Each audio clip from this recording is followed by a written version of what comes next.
Hey guys, how you doing? Oscar here for Not a Grouch with another blogging tip. This is a good one for you if you've had your blog for over a year, but it also relates to the latest video that I made where I tell you some newbie mistakes. So maybe you did not listen to the last newbie mistake I recommended that you avoid, and that is to fill your blog with crap. So if you've been doing that for say a year and you didn't know about that, you probably have a lot of stuff you don't need in your blog. And since it's the beginning of the year now is a perfect time to do some major cleanup.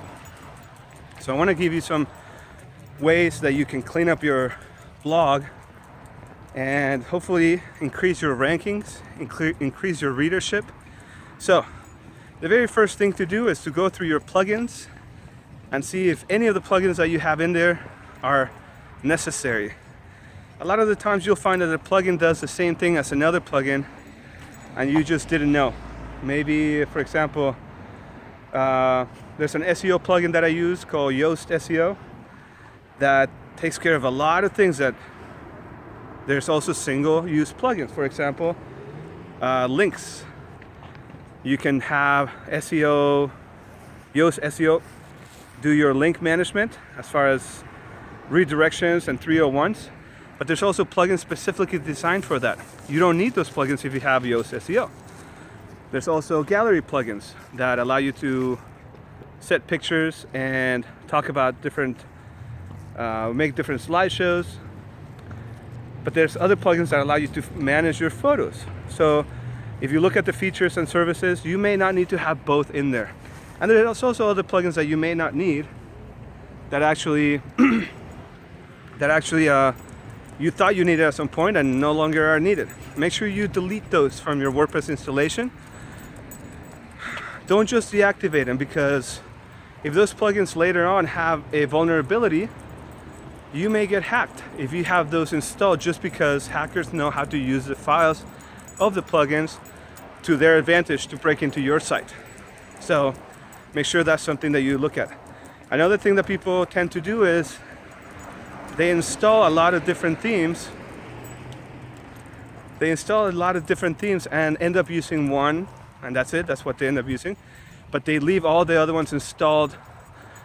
Make sure you get rid of those as well. The same reason is for security. But also, both plugins and themes add a lot of files to your backup routine. So if you have a backup system, which you should have, I have some links in the video to recommend some backup solutions.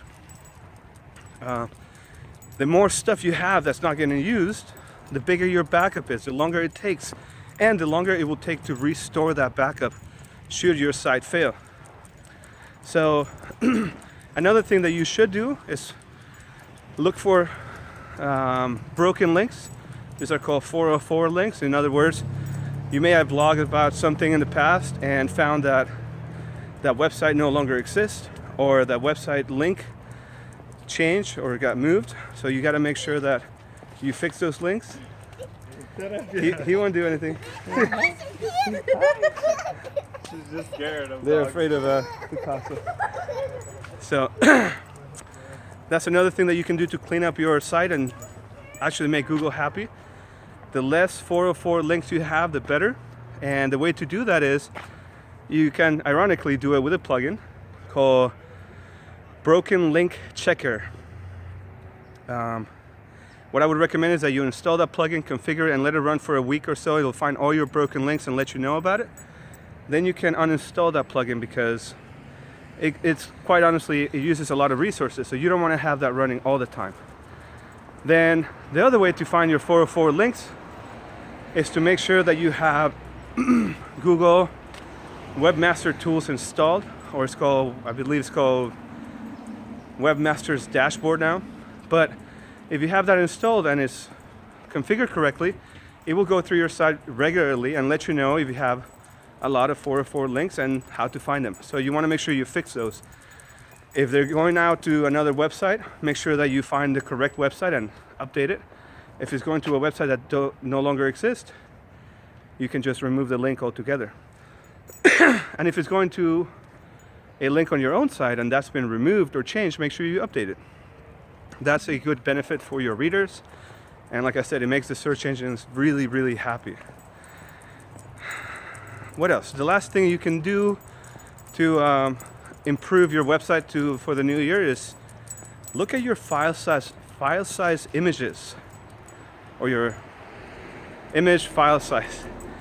As you begin blogging, you may not know that you don't need to have huge images for people to have a good experience on your site, but because your phone takes 100 megapixel photos, some people upload really, really big photos, and that makes your website slow.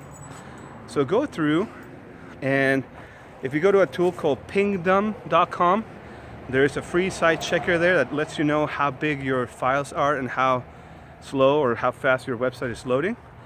And it will tell you exactly which files are taking up the most time. So on your front page, for example, you may have a header that is really, really big. Generally, anything over 100 kilobytes in size is too big.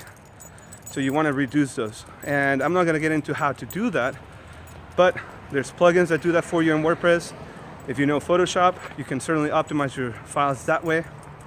But anyway, I hope that this was useful. About 4 tips on cleaning up and improving your website so that you have a great year, great 2016. So thanks for watching. If you have any questions, let me know in the comments or message me and I'll try to answer in the next video. And I'll see you then. Bye.